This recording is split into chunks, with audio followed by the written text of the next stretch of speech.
दोस्तों हाल ही में मैंने 100 नाम की एक थ्रिलर मूवी देखी है जिसके लीडिंग रोल में है हंसिका मोटवानी और अथर्वा मुरली। इस फिल्म को डायरेक्ट किया है सैम एंटोन जी ने और IMDb पर मिले है इस फिल्म को 6.5 आउट ऑफ 10। आप इस फिल्म को YouTube पर हिंदी में देख सकते हो। ये कहानी है एक ऐसे लड़के की जो कि पुलिस ऑफिसर बनने के लिए बहुत ही ज्यादा एक्साइटेड होता है, लेकिन जब उसे उसका अपॉइंटमेंट लेटर मिलता है तो उसे कंट्रोल रूम की पोजीशन मिल जाती है जिसमें कि सिर्फ ऑफिस में ही बैठकर काम करना था। लेकिन दोस्तों उसे तो क्राइम स्पॉट पर जाकर इन्वेस्टिगेशन करना, गुंडों से लड़ना, ये सब कुछ करना था। तो अब वो किस तरह से कंट्रोल रूम में रहकर ही बड़े बड़े खतरनाक केस सॉल्व करता है, यही देखेंगे हम आज की कहानी में।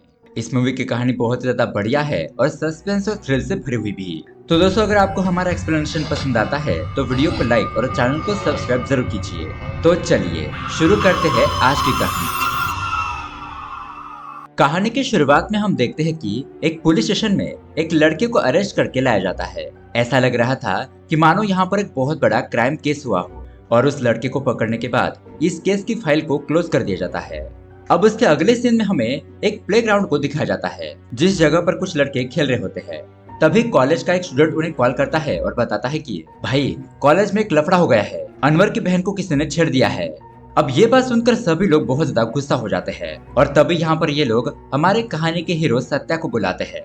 सत्या उनसे पूछता है कि उस कॉलेज में सबसे बड़ा डॉन कौन है, क्योंकि कॉलेज में वही हमें रोकने की कोशिश करेगा, इसलिए सबसे पहले हमें उसे निपटाना होगा। तो यहाँ पर हमें पता चलता है कि कॉलेज के डॉन का नाम होता है शॉर्टकट कार्तिक। तो पहले तो सत्या और उसकी गैंग कार्तिक के पास जाते हैं, उसे अच्छे तरीके से मारते पीटते हैं और बोलते हैं कि अब यहाँ पर जो कुछ भी होगा इसके बीच में तुम नहीं आओगे। अब मार खाने की वजह से वो डॉन भीगी बिल्ली बन जाता है। उसके बाद सत्या को पता चलता है कि अनवर की बहन आयशा को विकी नाम के एक लड़के ने छेड़ा है। सत्या तुरंत ही विकी को पकड़ता है और उसे बहुत ही बुरी तरीके से मारता पीटता है। विकी उसे समझाने की कोशिश करता है कि आप जैसा समझ रहे हैं वैसा कुछ भी नहीं है, लेकिन सत्या तो उसकी कोई भी बात सुनने के लिए तैयार नहीं था। अब इतने में ही वहाँ पर पुलिस ऑफिसर अनवर पहुंच जाता है। वो उनका लड़ाई झगड़ा बंद करता है और सत्या को वहां से ले जाता है।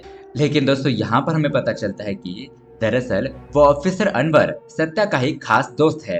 अनवर सत्या से कहता है कि सत्या अब तुम पुलिस बनने वाले हो, अपॉइंटमेंट लेटर आने से पहले ऐसे झगड़े में पड़कर मुसीबत मोल मत लो। और वो उसके दोस्तों को भी डांटता है कि तुम्हारी वजह से ये बहुत ज्यादा बिगड़ चुका है। तो अब यहाँ पर सत्या भी अनवर की बात मान लेता है। खैर अब उसके अगले दिन हमें एक डिलीवरी कंपनी को दिखाया जाता है। उस कंपनी के अंदर हम देखते हैं ड्रग्स जैसी किसी चीज को सप्लाई करने का काम किया जा रहा था। उनको 100 ग्राम का एक ऑर्डर आता है तो ये लोग उसे पैक करके चुपके से अपने लड़कों के साथ भेज देते हैं। यहाँ पर हम उस धंधे को चलाने वाले एक आदमी को देखते हैं जिसका नाम है दास भाई।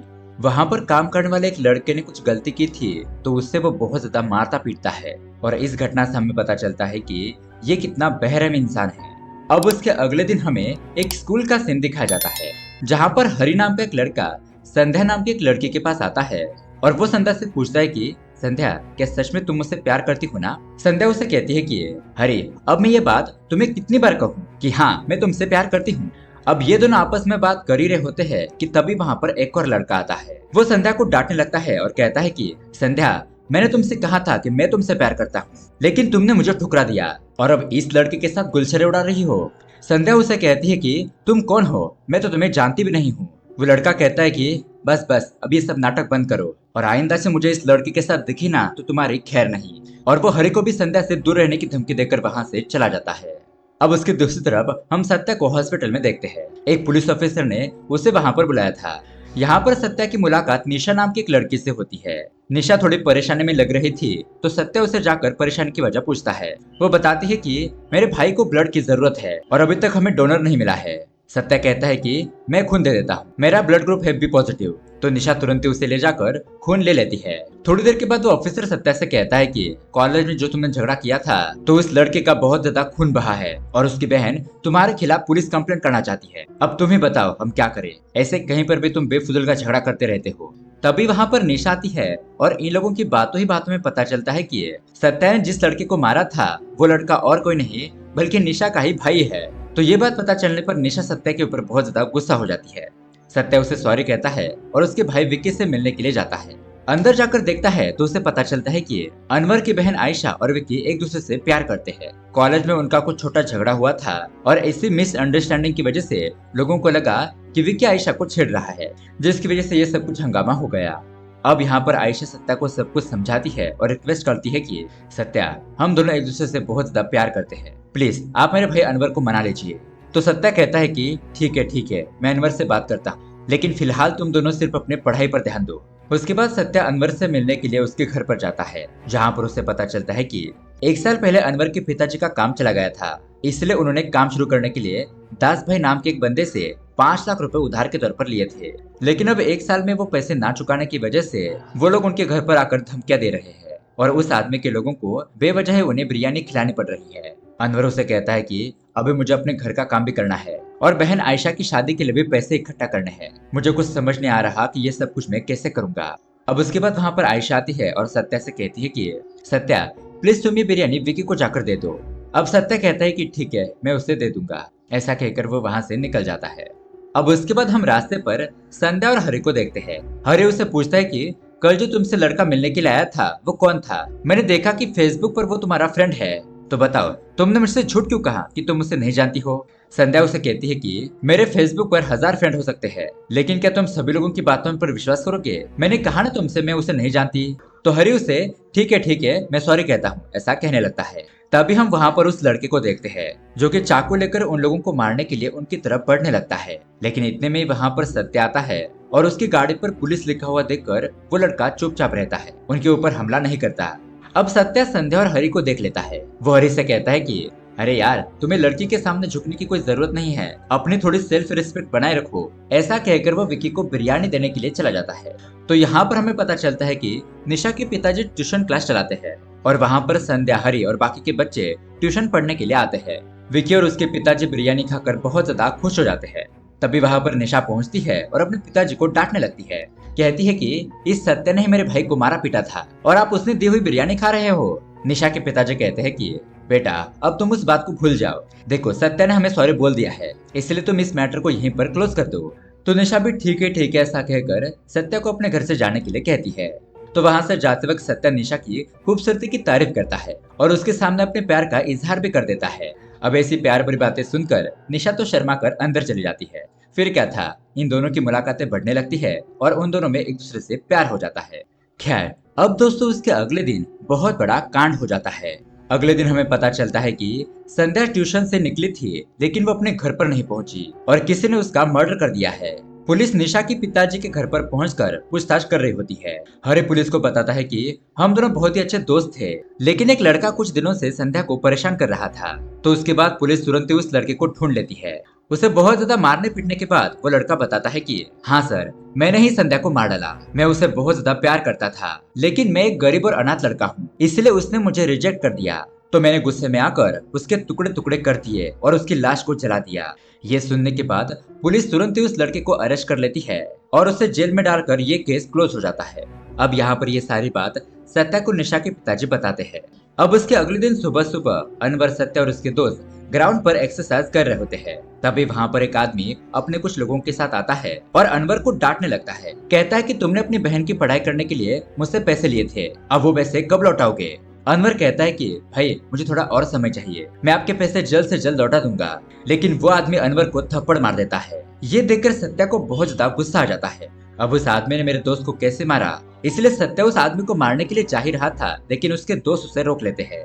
अब इतने में वहाँ पर सत्या के पिता जाते हैं और उसे बताते हैं कि सत्या, तुम फाइनली पुलिस बन चुके हो, तुम्हारा अपॉइंटमेंट लेटर आ चुका है। तो ये खबर सुनकर सत्या और उसके दोस्त बहुत ज्यादा खुश हो जाते हैं और सत्या का हाथ छोड़ देते हैं। अब सत्या के पास फुल पावर आ चुकी थी, तो सत्या उस आदमी को बहुत ही अच्छे तरीके से धुलाई कर देता है। कहता है कि मुझ जैसे एक पुलिस ऑफिसर के सामने तुम एक सीनियर पुलिस ऑफिसर के ऊपर हाथ उठाओगे, दोबारा यहाँ पर दिखे ना तो तुम्हारी खैर नहीं। अब उसके बाद पुलिस ऑफिसर बनकर सत्या बहुत ज्यादा खुश होता है और एक्साइटेड भी। उसे लग रहा था कि वो बहुत बड़े खतरनाक केस सॉल्व करेगा। लेकिन पुलिस स्टेशन में कमिश्नर के पास पहुंचने के बाद उसे पता चलता है कि उसे कंट्रोल रूम के डिपार्टमेंट में डाल दिया गया है और यहाँ पर उसे कुर्सी पर बैठकर काम करना है। ये देखकर तो सत्या बहुत ज्यादा निराश हो जाता है। सत्या के सीनियर पुलिस ऑफिसर पेरुमल उसे कंट्रोल रूम में ले जाते हैं और उसे सारा काम समझाने लगते हैं। वहाँ पर काम कर रही टीम से इंट्रोड्यूस करवाते हैं। अब यहाँ पर सत्या को जो भी 100 नंबर डायल करेगा उन लोगों की मदद करनी थी। इस तरह से सत्या की ट्रेनिंग शुरू हो जाती है। लेकिन सत्या कॉल अटेंड करते करते बोर हो जाता है, क्योंकि आधे से ज्यादा कॉल तो कुछ काम के ही नहीं थे। बच्चे, बूढ़े, बेरोजगार, कोई रॉन्ग नंबर, इस तरह से अलग अलग लोग 100 नंबर डायल कर रहे होते हैं। अब यहाँ पर सत्या के साथ साथ जैक्सन नाम के एक बंदे की भी पोस्टिंग होती है और उसे यहाँ पर कंट्रोल रूम में आराम के साथ बैठकर काम करना बहुत ज्यादा पसंद आ जाता है। लेकिन सत्या को तो बाहर जाकर फाइटिंग करनी थी, गुंडों को, कातिल लोगों को सजा दिलवानी थी। लेकिन क्या करे, वो अपने सीनियर के खिलाफ भी नहीं जा सकता था। खैर, अब रात के समय में सत्या और अनवर एक रेस्टोरेंट के पास जाते हैं, जहाँ पर अनवर का कुछ काम होता है। तभी सत्या देखता है कि अनवर की बहन और विकी होटल में बैठकर मजे कर रहे हैं। फिर वो अनवर को आगे जाने के लिए कहता है, मैं थोड़ी देर में आता हूँ। और सत्या आयशा के पास जाकर उसे डांटने लगता है कि मैंने तुम लोगों को पढ़ाई के ऊपर ध्यान देने के लिए कहा था और तुम लोग यहाँ पर इतनी रात गए ऐसे होटल में घूम रहे हो। मैंने तुम लोगों से कहा था ना कि मैं तुम्हारे भाई से बात करूंगा, लेकिन तुम लोग सुधरोगे नहीं।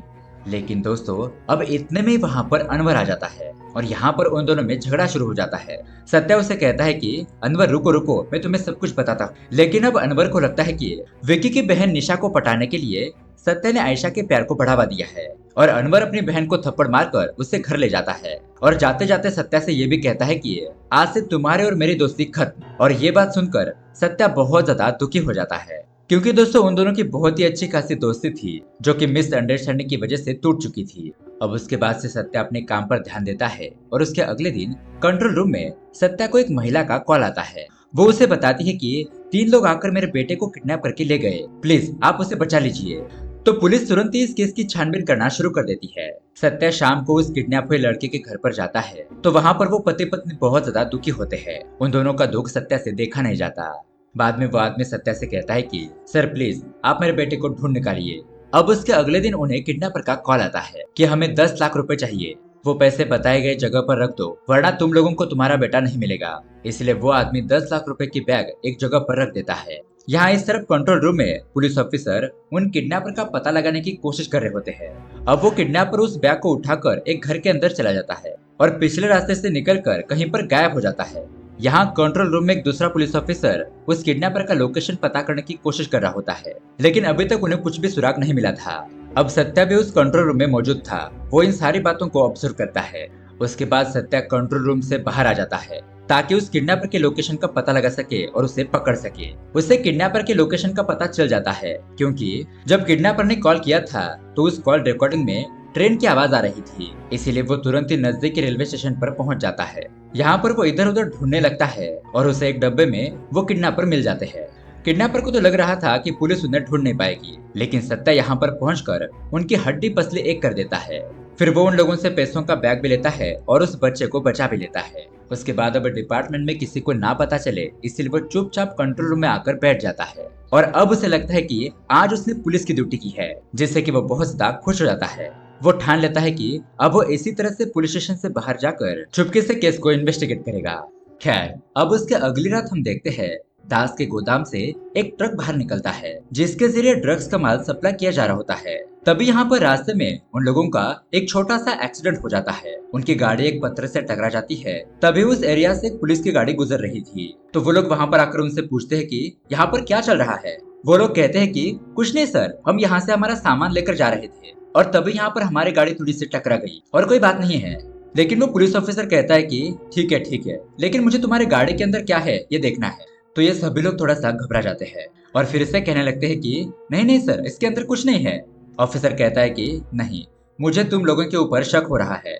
लेकिन अब इतने में ही वहाँ पर अनवर पहुंच जाता है। वो कहता है कि सर, मैं इन लोगों को जानता हूँ, इन लोगों का डिलीवरी करने का काम है, ये दूसरे शहर डिलीवरी करने के लिए जा रहे हैं, मैं यहाँ पर देखता हूँ, आप चले जाइए। तो अनवर की बात मानकर वो पुलिस ऑफिसर उस गाड़ी को बिना चेक किए ही जाने देता है और वो लोग वहाँ से आगे बढ़ जाते हैं। उसके बाद वो उस ट्रक को एक गोडाउन में लेकर जाते हैं। दास उन लोगों को कॉल करके कहता है कि गाड़ी को गोदाम में रखो और उसका सामान कहीं दूसरी जगह पर शिफ्ट कर दो, वरना अगर पुलिस के हाथ सामान लग गया तो हमारी खैर नहीं। तो अब यहाँ पर हम उन लोगों को देखते हैं जो कि एक गोडाउन के पास रुके हुए थे। उनमें से एक बंदा अपने मोबाइल को गाड़ी के अंदर चार्जिंग में लगाकर वहाँ से चला जाता है और वो लोग एक जगह पर बैठकर बातचीत कर रहे होते हैं। अब दोस्तों, यहाँ पर हम देखते हैं कि उस ट्रक के अंदर संध्या नाम की वो लड़की होती है। जी हाँ दोस्तों, ये संध्या अभी भी जिंदा थी। संध्या अपने आप को बचाने के लिए जैसे तैसे करके उस ट्रक से बाहर निकलती है। उसे उस गाड़ी के अंदर किसी का फोन मिलता है और वो तुरंत ही 100 डायल करती है। यहाँ इस तरफ वो कॉल संध्या उठाता है। संध्या रोते हुए कहने लगती है कि सर प्लीज मुझे बचाइए, मुझे यहाँ पर कुछ लोगों ने अगवा कर लिया है, मैं कहाँ पर हूँ ये मुझे कुछ भी नहीं पता। सत्या कहता है कि ठीक है तुम घबराओ मत, मुझे तुम्हारा नाम बताओ, पुलिस तुम्हारे पास 10 मिनट में पहुंच जाएगी। तो संध्या उसे अपना पूरा नाम बताती है और अपने घर का भी एड्रेस बताती है और इतने में ही वो फोन स्विच ऑफ हो जाता है। अब यहाँ पर सत्या उस नंबर के लोकेशन को ट्रेस करने के लिए कहता है। तो कंट्रोल रूम में काम करने वाले लोगों को पता चलता है कि एरिया नंबर 42 की जगह से ये कॉल आया था जो कि यहाँ से 200 मीटर दूर है। अब सत्या तुरंत ही वहाँ के इंचार्ज ऑफिसर को कॉल करता है। यहाँ पर ऑफिसर पांडे रिपोर्टिंग करता है और सत्या उसे बताता है कि मैं तुम्हें एक लोकेशन भेज रहा हूँ, पास ही में एक गोदाम है, वहाँ से एक लड़की का हमें कॉल आया था, वो बता रही थी कि उसे किडनैप कर लिया गया है, तुम तुरंत ही उस जगह पर पहुंचो और छानबीन करो। तो ऑफिसर पांडे तुरंत ही उस जगह पर जाने के लिए निकल पड़ता है। वहां पर पहुंचने के बाद वो उन लोगों को देखता है तो वो उनसे कहता है कि तुम लोग यहाँ पर, तुम यहाँ पर क्या कर रहे हो। डेविड बताता है कि सर हमारी गाड़ी का एक्सीडेंट हो गया था ना, इसलिए हम यहाँ गोडाउन में माल को रखने के लिए आए हैं और दूसरी गाड़ी आने के बाद हम यहाँ से चले जाएंगे। तभी सत्या यहाँ पर कॉल करके पांडे को बताता है कि जिस फोन नंबर से हमें कॉल आया था उस लड़के का नाम है राजेश। पांडे पूछता है कि तुम में से राजेश कौन है। तो एक बंदा कहता है कि मेरा ही नाम राजेश है। फिर ऑफिसर उसका आईडी कार्ड दिखाने के लिए कहता है और आईडी कार्ड देखने के बाद वो कहता है कि मुझे यहाँ पर कुछ गड़बड़ लग रही है, इसलिए वो अपने 2 टीम मेंबर को अंदर जाकर देखने के लिए कहता है। लेकिन तभी वहाँ पर डेविड राजेश को थप्पड़ मारता है और कहता है कि मैंने तुम्हें कितनी बार कहा है कि 100 नंबर डायल करके मजाक मत किया करो। तो ऑफिसर पांडे भी उसे थप्पड़ मारता है और कहता है कि तुम्हें क्या लगता है कि पुलिस वहाँ पर मजाक करने के लिए बैठी रहती है। लेकिन एक मिनट, तुमने फोन पर क्या कहा था। राजेश कहता है कि प्लीज सर मुझे बचाइए, मेरा किडनैप हो गया है। अब ये सब कुछ सुनने के बाद ऑफिसर पांडे को लगता है कि हाँ सच में ये लोग मजाक कर रहे होंगे, इसीलिए पांडे और उसकी टीम वहां से चले जाते हैं। यहाँ इस तरफ अंदर हम संध्या को देखते हैं जो कि फोन को चार्जिंग करके फिर से सत्या को कॉल करती है। सत्या उसे कहता है कि तुम घबराओ मत, मैं तुम्हें बचा लूंगा, मैं तुम्हें जानता हूँ, तुम हरी से प्यार करती हो ना, तुम मुझे अपना भाई ही समझो। अब वो लोग वहां पर आएंगे और तुम्हें मारेंगे पीटेंगे, लेकिन तुम हिम्मत मत हारना, उस मोबाइल को तुरंत ही कहीं पर छुपा देना। अब पुलिस के जाने के बाद वो लोग गोदाम के अंदर आते हैं और उन लोगों को देखकर संध्या तुरंत ही उस फोन को साइड में फेंक देती है।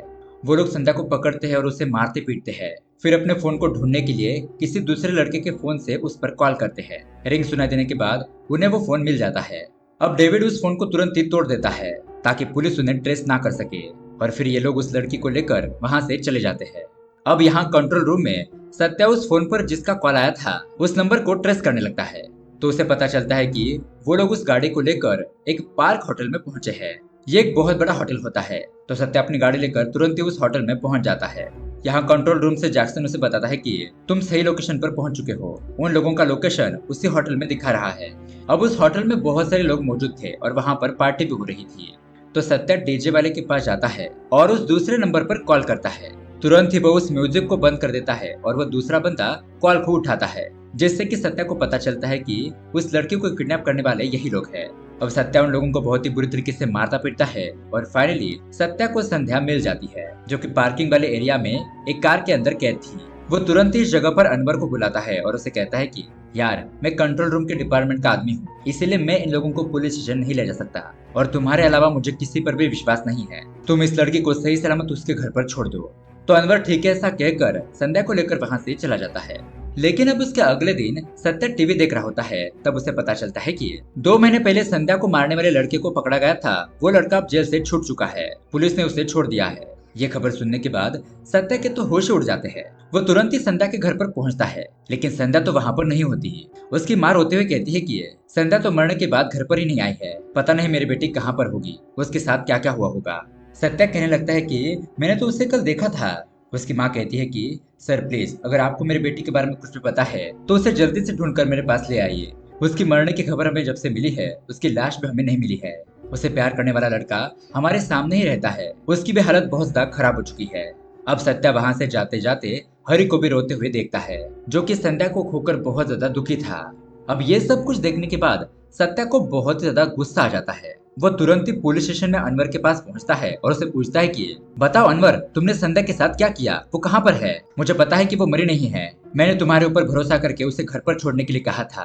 अनवर कहता है कि कौन संध्या, मैं किसी संध्या को नहीं जानता। और ये बात सुनकर उन दोनों में लड़ाई झगड़ा शुरू हो जाता है। तभी वहाँ पर बाकी के पुलिस वाले उन लोगों को अलग कर देते हैं। अब सत्या को समझ नहीं आ रहा था कि अनवर ऐसा गलत काम क्यों कर रहा है। उसे पता था कि अनवर ऐसा गलत काम कर ही नहीं सकता, क्योंकि वो एक अच्छा लड़का है। जरूर उसने ये कुछ मजबूरी में किया होगा। अब उसके अगले दिन सत्या को पता चलता है कि विक्की और आयशा कहीं भाग गए हैं, क्योंकि अनवर ने उन्हें कहा था कि मैं तुम लोगों की शादी होने नहीं दूंगा। अब सत्या तुरंत ही विक्की को कॉल करता है और उसे समझाता है कि तुम दोनों तुरंत ही घर पर आ जाओ, वरना कैसे भी करके अनवर तुम लोगों को ढूंढ लेगा। मैं अनवर को समझाने की कोशिश करता हूँ, मुझ पर भरोसा रखो। तो विक्की और आयशा ठीक है ऐसा कहते हैं और वापस आने के लिए मान जाते हैं। अब उसके बाद सत्या संध्या को मारने का जुर्म कबूल किए हुए लड़के को पुलिस स्टेशन बुलाकर उससे पूछताछ करता है कि तुमने किसके कहने पर वो जुर्म कबूल किया था और फिर तुम जल गए थे। तो वो लड़का पुलिस को कुछ भी बताने से मना कर देता है। उल्टा पुलिस से कहता है कि अगर तुम लोगों ने मुझे मारा पीटा तो मैं खुद ही तुम लोगों के ऊपर केस डाल दूंगा कि तुम लोगों ने एक माइनर लड़के को मारा है, जिसकी वजह से तुम लोग अपने पुलिस ऑफिसर की नौकरी से सस्पेंड हो जाओगे। तो यहाँ पर सत्या भी कुछ नहीं कहता। उसके बाद सत्या हरी के पास जाता है और उसे कहता है कि हरी, सत्या को मारने वाला वो लड़का आजाद घूम रहा है, तुम जाकर उसे मारो पीटो, उसके मुंह से सच्चाई उगलवाओ। तो हरी वैसा ही करता है, उस लड़के को ढूंढकर उसे बहुत ज्यादा मारता पीटता है, उसका खून निकाल देता है। अब डर से मारे हरी से बचने के लिए वो लड़का फिर से सत्या के पास आता है और उन्हें सच सच बताने लगता है। वो लड़का बताता है कि हमारे पास ड्रग्स के पैकेट आते थे जिससे कि हमें डिलीवर करना होता था। अब उन्हीं में से एक लड़के ने मुझसे कहा कि अगर तुम एक लड़की को मारने का इल्जाम अपने ऊपर ले लोगे और उस लड़की के साथ प्यार का नाटक करोगे तो उसके बदले में हम तुम्हें 5 लाख रुपए देंगे और तुम माइनर हो, इसलिए तुम कुछ महीनों के अंदर जेल से बाहर भी आ जाओगे। इसी वजह से उस लड़के ने उनकी बात मान ली थी। अब यहाँ पर सत्या को पता चल जाता है कि शहर में डिलीवरी का काम तो सिर्फ दास भाई ही करता है, मतलब कि वो डिलीवरी के आड़ में लड़कियों को बेचने का और ड्रग्स बेचने का काम कर रहा है। हमें उसे तुरंत ही पकड़ लेना चाहिए। यहाँ दूसरी तरफ फैक्ट्री में हम देखते हैं दास डेविड को डांट रहा होता है कि तुम्हें मैंने सिर्फ ड्रग्स का माल सप्लाई करने के लिए भेजा था, लेकिन तुम इसके आड़ में लड़कियों को बेच रहे थे। अब इसके चक्कर में मैं खुद फंस जाऊंगा। इसलिए वो अपने आदमियों को डेविड को मार डालने के लिए कहता है। लेकिन दोस्तों यहाँ पर आता है बहुत बड़ा ट्विस्ट। वहाँ पर काम करने वाले वो सभी लड़के डेविड का साथ देते हैं। डेविड दास से कहता है कि तुम्हें क्या लगा मैं तुम्हारा पालतू कुत्ता हूँ? तुम्हारे इस ड्रग्स के धंधे के आड़ में हम लड़कियों को सप्लाई करने का धंधा कर रहे हैं। पुलिस भी तुम्हारे साथ थी, इसलिए इसी बात का हमने फायदा उठाया और तुम्हारे ट्रक के जरिए लड़कियों को हम बेचने लगे। हमने बहुत सारी लड़कियों को किडनैप किया और उन्हें दूसरे देशों में भेजने लगे, जिससे हमें बहुत सारा पैसा मिलने लगा। अब तुम हमारा कुछ नहीं बिगाड़ सकते, मेरे पास बहुत सारा पैसा है, मैं कुछ भी कर सकता। तभी दास हंसने लगता है, क्योंकि दोस्तों दरअसल दास की ये एक चाल थी, क्योंकि वो सारी सच्चाई डेविड के मुंह से उगलवाना चाहता था। दरअसल दास को पहले से डेविड के ऊपर शक हो गया था और जब सत्या दास को पकड़ने के लिए आया था तब दास ने उससे कहा कि मैं सिर्फ ड्रग्स बेचने का काम करता था, लड़कियां बेचने के बारे में मुझे कुछ नहीं पता। मुझे लगता है कि इसमें मेरे साथी डेविड का हाथ है और तभी इन दोनों ने मिलकर ये प्लान बनाया था। अब उन लड़कों के बीच में सत्या मौजूद होता है। अब सत्या उन लोगों को मारपीट कर डेविड को अपने साथ ले जाने लगता है। रास्ते में जाते वक्त वो डेविड से पूछता है कि बताओ डेविड, वो लड़की संध्या कहाँ पर है? डेविड कहता है कि तुम मेरा कुछ भी नहीं बिगाड़ सकते, बेहतर ये होगा कि तुम मुझे छोड़ दो। ये नेटवर्क बहुत बड़ा है, तुम इसे रोक नहीं सकते, तुम इसके तह तक नहीं पहुंच सकते, क्योंकि वो आदमी तुम्हारे सर्कल में से ही कोई है।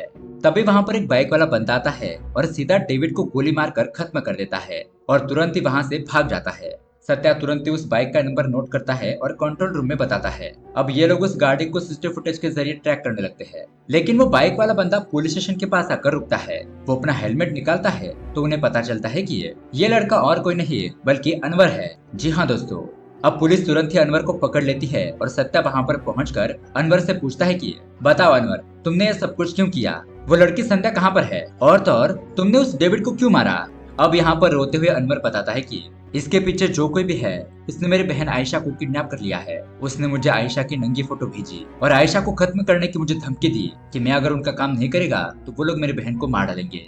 इसलिए मैंने उनके कहने पर संध्या को उनके हवाले कर दिया, लेकिन अभी तक आयशा कहाँ पर है ये मुझे पता नहीं। अब अनवर के मन में बहुत ज्यादा गिल्ट होता है कि वो पुलिस ऑफिसर होने के बावजूद भी उसने गलत काम किए, गलत लोगों का साथ दिया। और अब ये खबर अगले दिन न्यूज में आएगी और उसके घर वालों को पता चलेगा। यही बात सोचकर वो खुद को ही गोली मारकर आत्महत्या कर देता है। ये देखकर सत्या बहुत ज्यादा दुखी हो जाता है कि उसने अपने खास दोस्त को गवा दिया।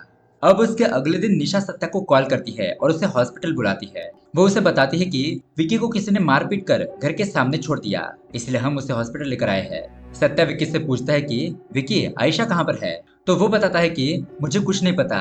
हम लोग जब यहाँ पर वापस लौट रहे थे तो कुछ लोगों ने मिलकर हम लोगों के ऊपर हमला किया, हमें मारा पीटा और मुझे बेहोश करके यहाँ पर छोड़ दिया। आयशा कहाँ पर है ये मुझे कुछ नहीं पता।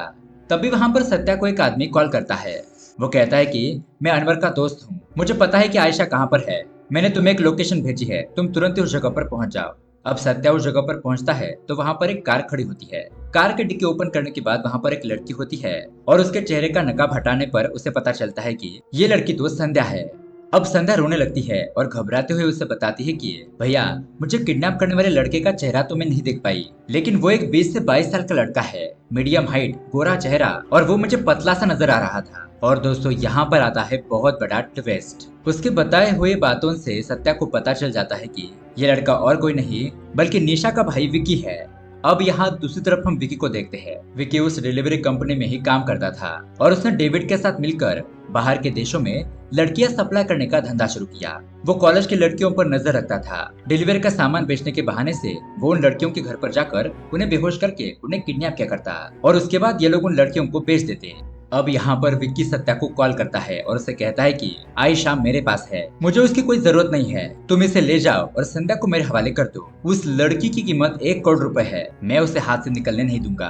अगर तुमने कुछ भी चालाकी करने की कोशिश की तो मैं आयशा को जान से मार डालूंगा। तुम्हें यहाँ पर तुरंत ही आना होगा और तुम फोन को कट भी नहीं कर सकते, क्योंकि मुझे पता है कि अगर फोन कट हो गया तो तुम कंट्रोल रूम कॉल करके मेरे नंबर को ट्रेस करोगे। अब मैं जैसा कह रहा हूँ वैसा ही करो और मेरे बताए हुए रास्ते से आकर संध्या को मेरे हवाले कर दो।